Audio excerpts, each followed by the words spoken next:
Welcome to the Cat and Nat Parenting Unfiltered podcast. This is where we bring you great, amazing interviews about teenagehood and how to parent through it, tween, teens, and everything in between.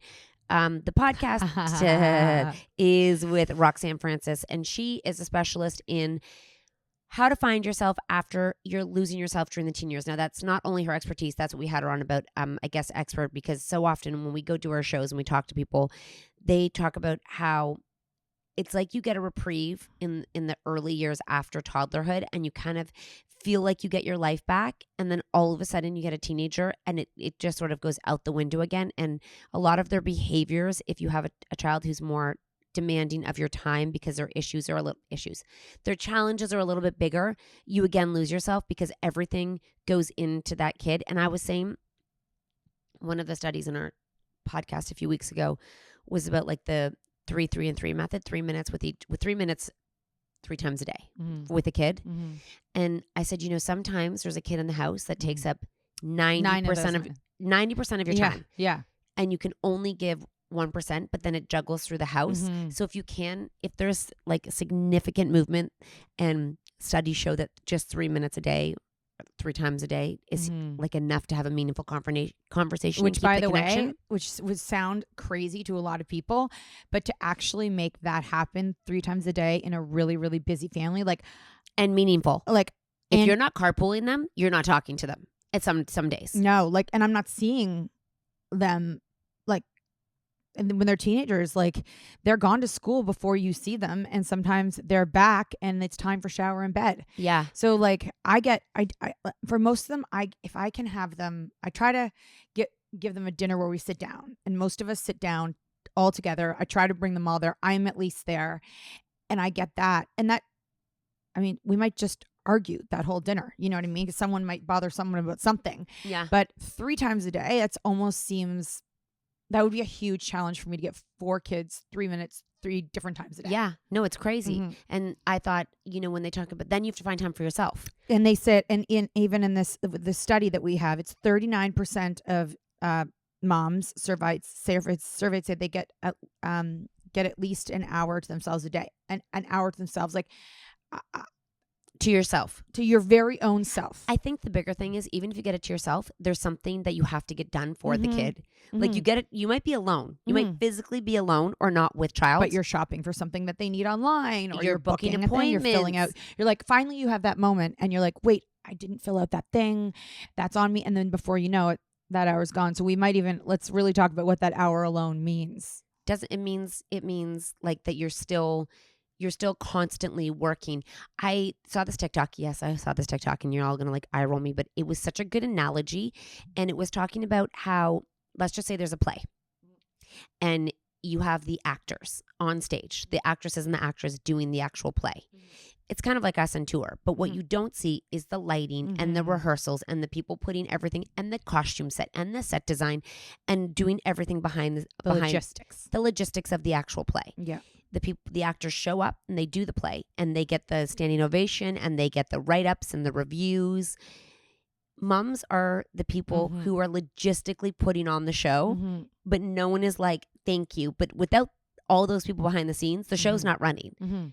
And so it's like you're constantly having to think about what's next when the other people just show up and do their job and then leave. And I thought that's basically what women do, is they show up and they're constantly navigating this insane amount of moving parts where you're like. And the crazy thing is that if you think about the play, okay, someone's got a life. They had all these choices in their life, and not everyone runs a play, but the person who runs the play has developed those special skills. They learned them in school, or they naturally had them. They didn't just one day say, I'm going to run a play. But for moms, you're given that job of being the orchestra leader. And you're running 4 plays. You're not just running one play. You're running 4. But you have no history and no experience except for things you've just sort of picked up along the way. And maybe you had a mom who was a great leader, mentor, and example, but a lot of them you don't. No. So a lot of you are just going into this really important job, and you're completely ill prepared for it, and you're making it up as you go.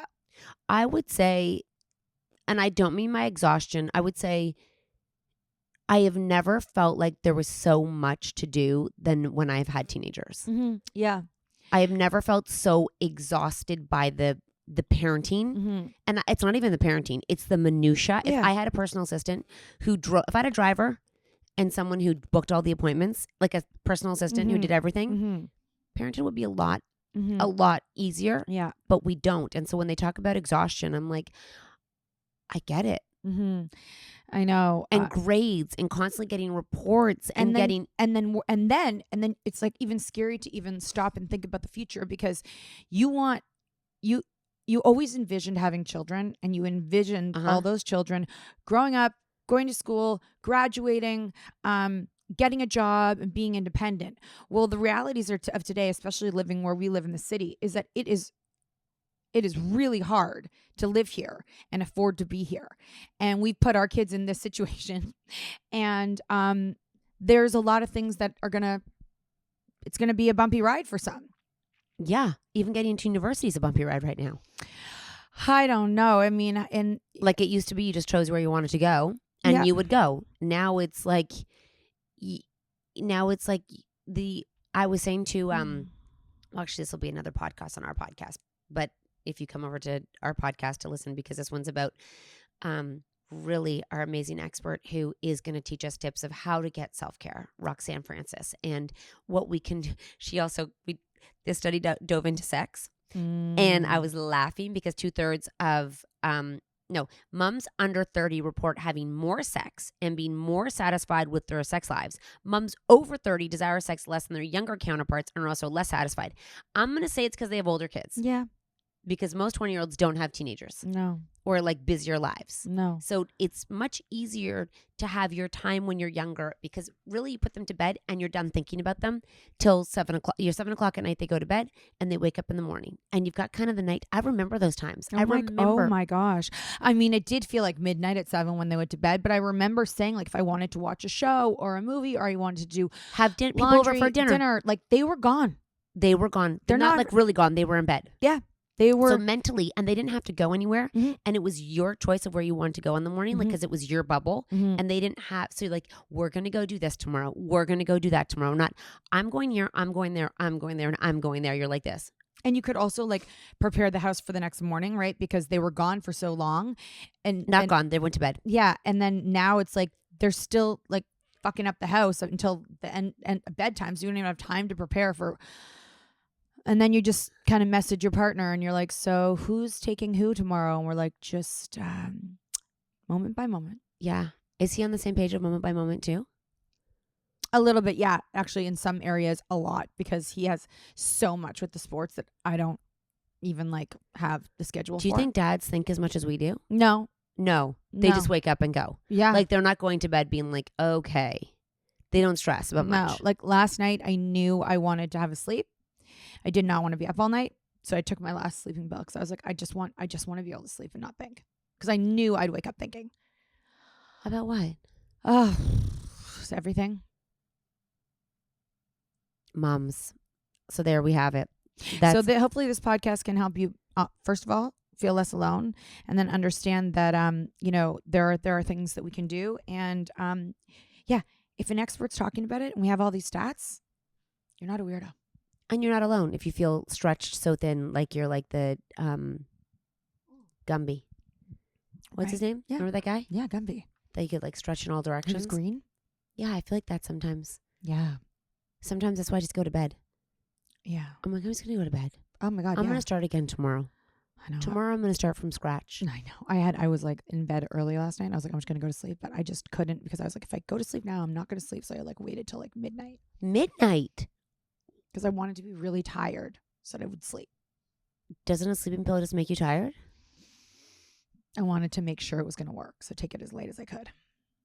There you have it. And I don't even remember the night. So that's great news. There you have it, folks. It's the real parenting, the hard parent, but it's amazing. The hard parenting facts with Kat and Nat. Parenting Unfiltered. I take a listen to our expert. She's amazing. We are so excited. We have Roxanne on today, and she is an award-winning registered social worker and psychotherapist. She's the CEO of Francis Psychotherapy and Consulting Services, where she runs a busy group therapy practice with her team. She's also a keynote speaker, leadership coach, and corporate consultant who addresses topics related to women's issues, race and equality, mental health, parenting, and wellness at work. Roxanne supports and mentors other therapists in the field and is also a media's go-to mental health expert, providing answers to many of life's difficult questions. How to find yourself after losing yourself, the teenage years. Da, da, da. Oh my gosh, this is so timely because we see a lot of women and their number one thing is like, I don't know what I want to do. I don't know what my passion is. I don't know who I am. I feel so lost. And I think the teenage years look at you and you're like, oh, you have a life. Now I have to get one. Oh my too. gosh, Yeah. exactly.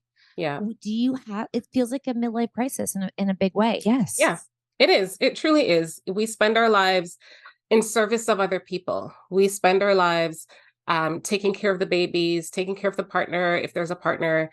And, we introduce ourselves, we might say our name, and then we say how we serve, right? We say our name and we either say whatever the job title is, or we say, I'm married to such and such, or I am the mom of blah, blah, blah, blah, blah. And we forget ourselves. Like, who are you? Who are you? What do you love? What do you get passionate about? What's your favorite flavor of ice cream? Like, who are you? And we don't know.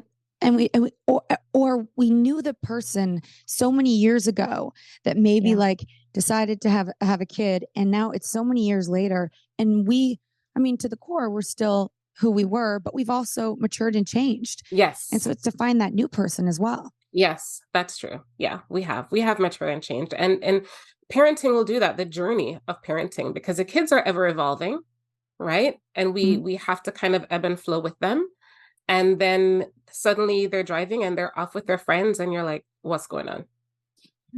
I don't think this is one of the questions, but I do want to talk about it because guilt is such a huge conversation within parenting. And I don't know if it's our generation, and I don't know if the younger generation is going to feel this way, but I feel like guilt and not knowing yourself kind of go hand in hand, because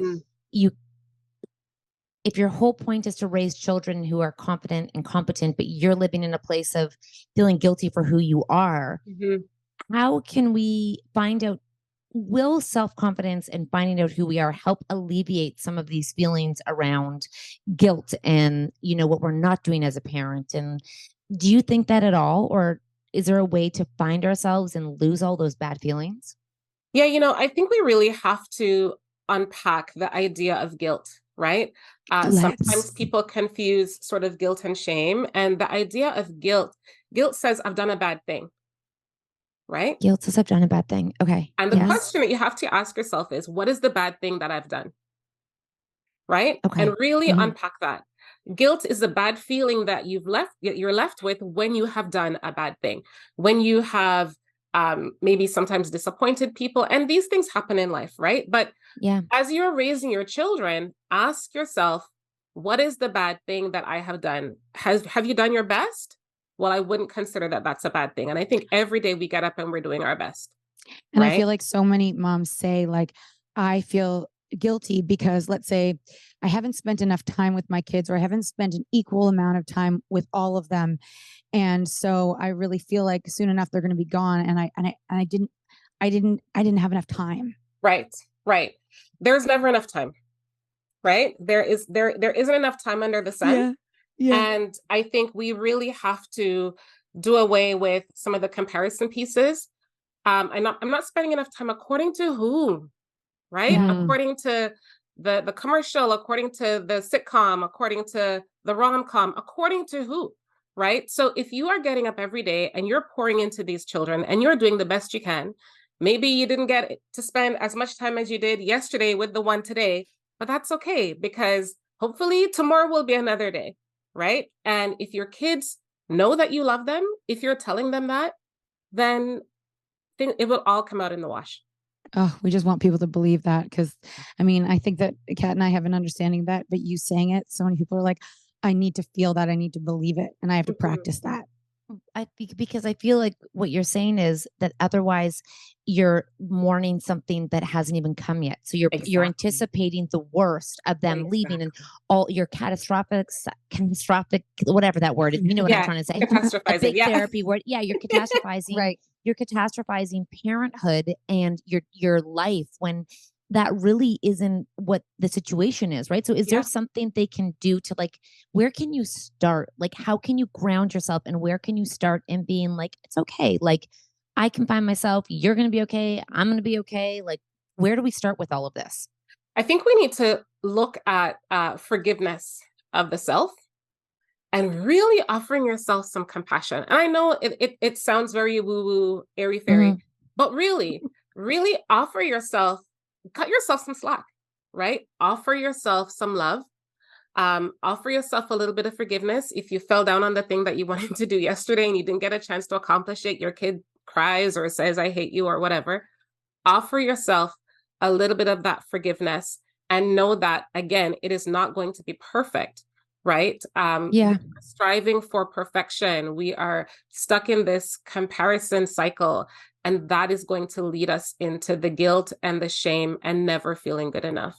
Mm-hmm. Do you think that that's a lifelong struggle? Like do you ever get to an age where you're like you know what, what did I like forget it or do you have to actively work on it? Like does it happen naturally?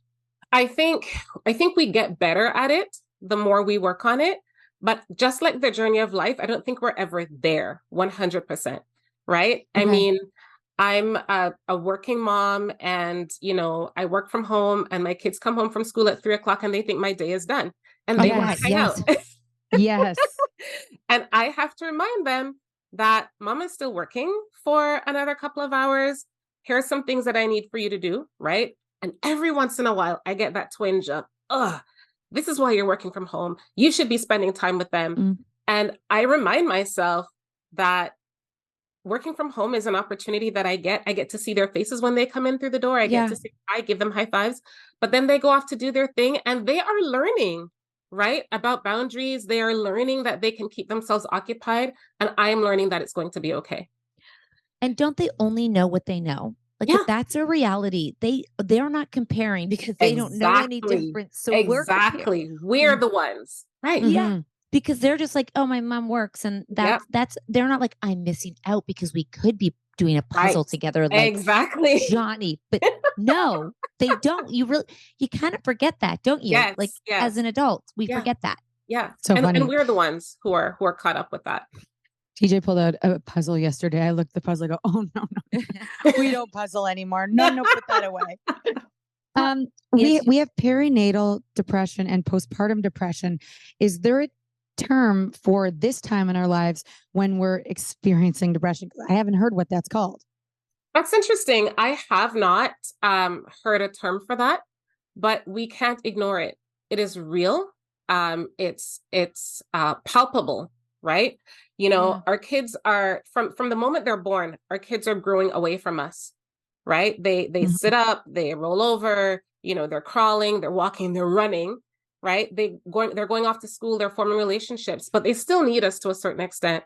And they get to a certain age in preteen, teen years when they really don't really feel like they need us. And we kind of get stuck in this, where do I fit now? Mhm. Right. And Yeah. we have to understand that our roles are going to change, right? We go from this home where it's kind of like a dictatorship where we make all the rules, and Mhm. they get older and it's now like a democracy. We talk to them about the rules and we negotiate some Mhm. of the rules. And then, eventually they get older and we become advisor, right? They Yeah. Mhm. still need us. And Hopefully, we hopefully, hopefully, yes. hopefully, Hopefully. hope. And that's why these conversations matter because Right, hopefully you are, and you're not someone who right, they don't want to worry about because right. you're so stuck in being upset about your life that you don't Yes. have. And what we need to understand is that they cannot fix that. So when our daughters or kids are 16, 17 years old and they shut the door in their bedroom and they say, I don't want to hang out with you, I'm not coming down for dinner, they're not necessarily shunning you. They're in a stage in their life where the pull away is necessary because they're going to become adults. you're going to want to catapult them out into the world to live their own lives. And they can't do that if they're constantly dependent on you and that relationship. So let them pull away. Yeah. It's hard to do, but you've got to do it if you ever want them to leave. Yeah, because I think a 30-year-old in your basement isn't as charming as a 14-year-old that you love. Yes. So you know what I mean? Like, I'm Yes. sure it's less charming to have an adult in your basement. In terms of like the world right now, because I know you said it is coming fast. It is a lot. It's a lot for moms to also understand how they can not protect their children, but have the conversations with their children. Mm. How are we taking care of like us as ourselves, in are women taking care of themselves right now? Are you finding that we're just draining even more and more and more? I think we are beginning to recognize the importance of taking care of ourselves. I think women are now more aware of the idea and the feeling of burnout. Before, it was just this thing that people just talked about over there. But people are beginning to realize, oh, this yuck, I'm not okay. And people are beginning to understand now what it means to take care of themselves. I think we're still fighting with that guilt piece about I shouldn't take care of myself. I should only take care of other people. But it's something that we are becoming aware of. And I encourage women to do more things to take care of themselves. And that doesn't necessarily mean that you have to have, I was talking with a friend this morning online about the notion of 4-hour work week and grind and hustle culture versus soft life. Do you mean 4-day or 4-hour work week? 4-hour work week. Like you work for 4 hours the whole week? There is this new term where some millionaires are out there talking about, I only work for 4 hours and then I let the systems do the rest, right? But what people don't talk about is that, in order for people to have soft life, there requires some work, right? Yes. And that is also true with parenting. If you want your kids to be functioning members of society who participate and engage in our world, we really have to do the work of parenting them. And it's not fun, right? It's not fun a lot of the times. Sometimes it is, but that work is necessary. That push and pull is necessary, right? But back to your point, we really do have to take care of ourselves. We really do have to sometimes pull away from the 24-hour news cycle when it's appropriate or when it's possible. Sometimes we need to take the nap. Sometimes in the afternoon, we need to see if we can get outside and get a walk, or at least stand by the window and get the sun in our faces, right? Sometimes we need to close the bathroom door and have that square of chocolate and just breathe for 5 seconds before we head back out the door, because it gets really busy, right? Moms are doing a lot. Yeah. And I in the beginning of this conversation, we were saying how, when we get the teens and they start to be more independent and they're pulling away, and then we have to look at ourselves and say, who am I? What do I like? And all of that. What would be your suggestion to a mom who's sort of feeling like, I feel like my full-time job as a parent doesn't feel like that anymore. I feel less needed. And now I need to look at myself to say, how am I going to enjoy my own time and my own self, instead of just feeling depressed about the fact that time's over?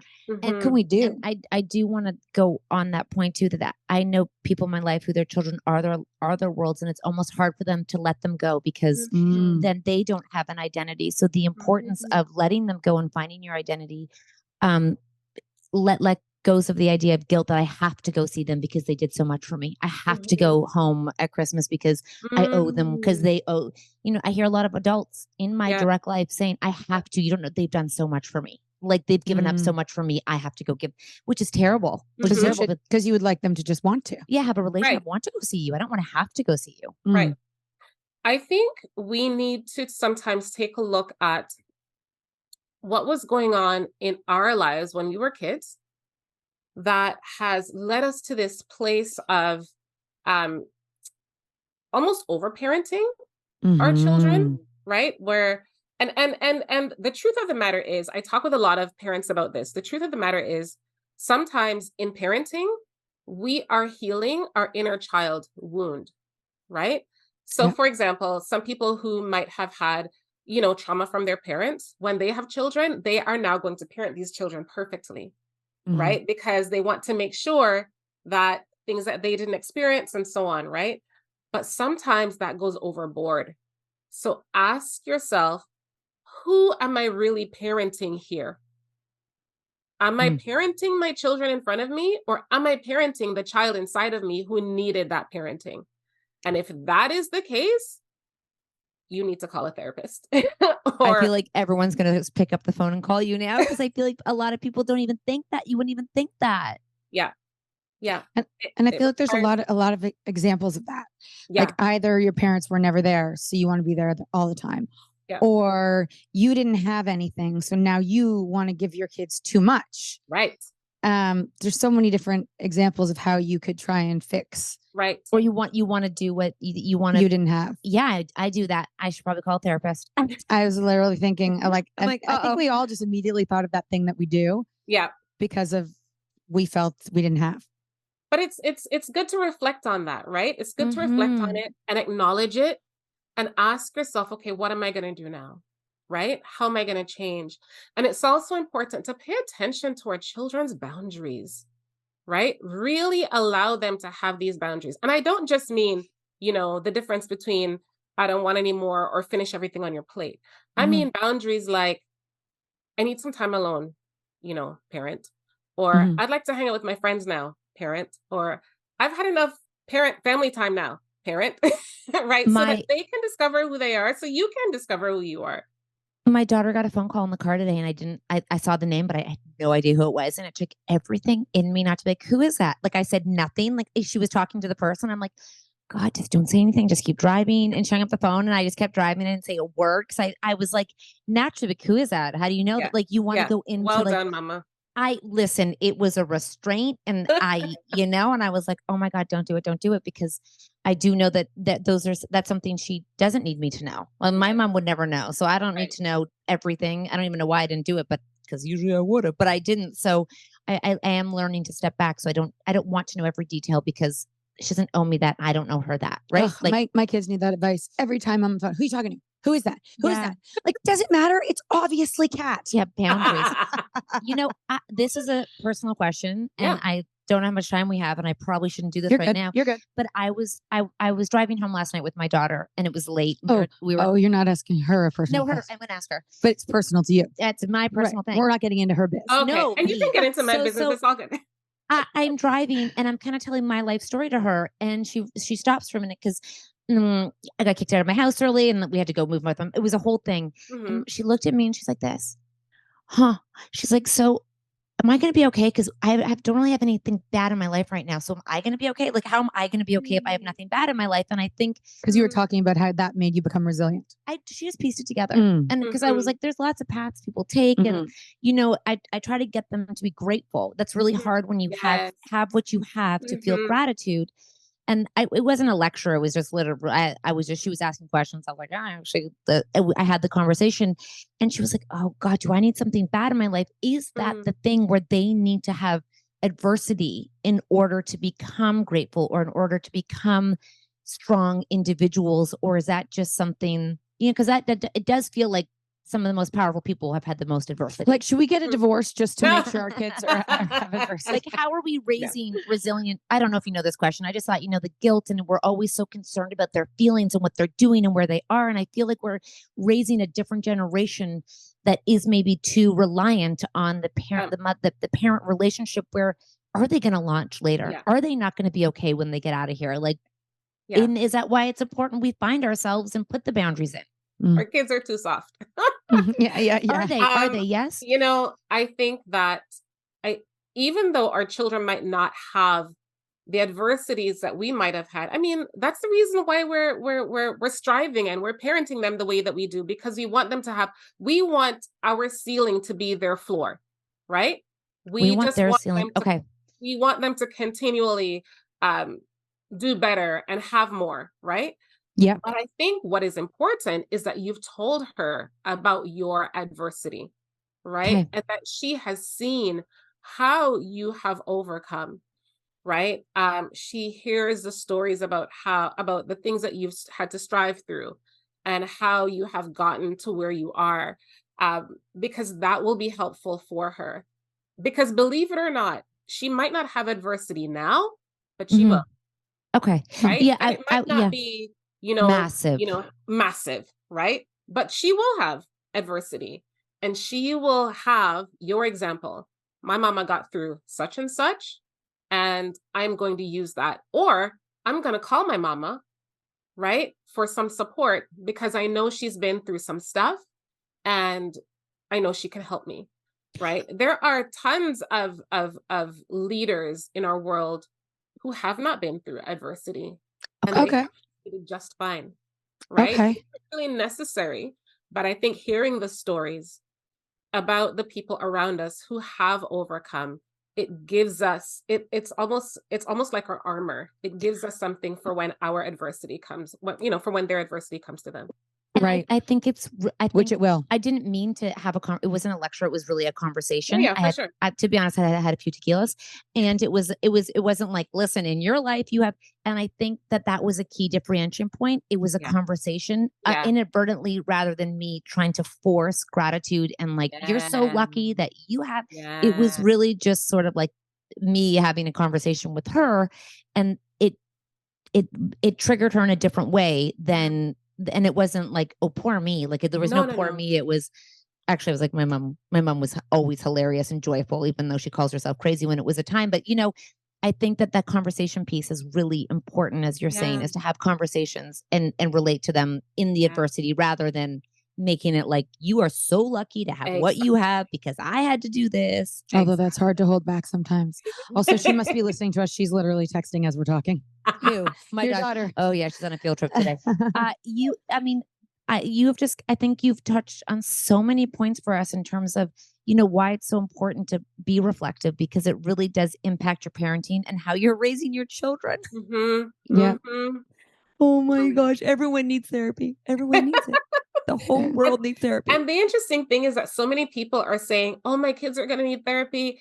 We will at some point eventually need it, whether you access it or not.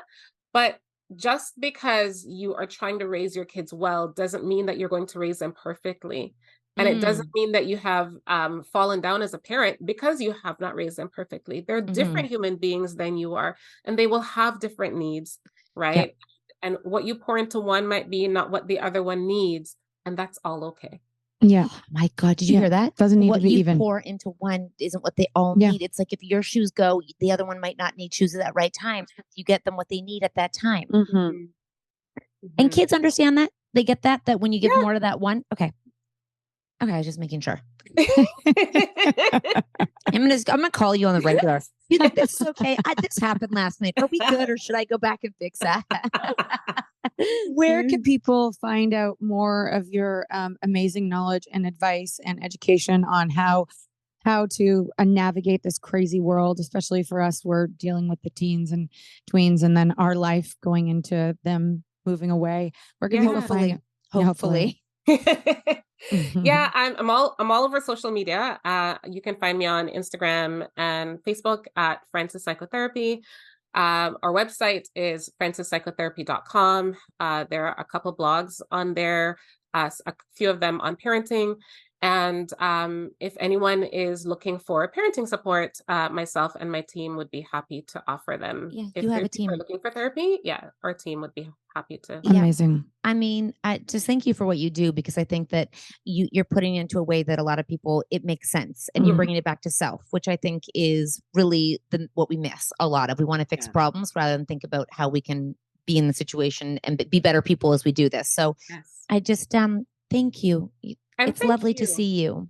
I am so grateful for your work. It demystifies the stuff around parenting and takes away the need for perfection and all that stuff. And we need more of it. So thank you. Thank you. And we will link everything all about you in these in the notes, so everyone can find more. It made me feel really good about myself today. So thank you very much. That's why we came here. Thank you so much. Thank you. Bye. All right, take care.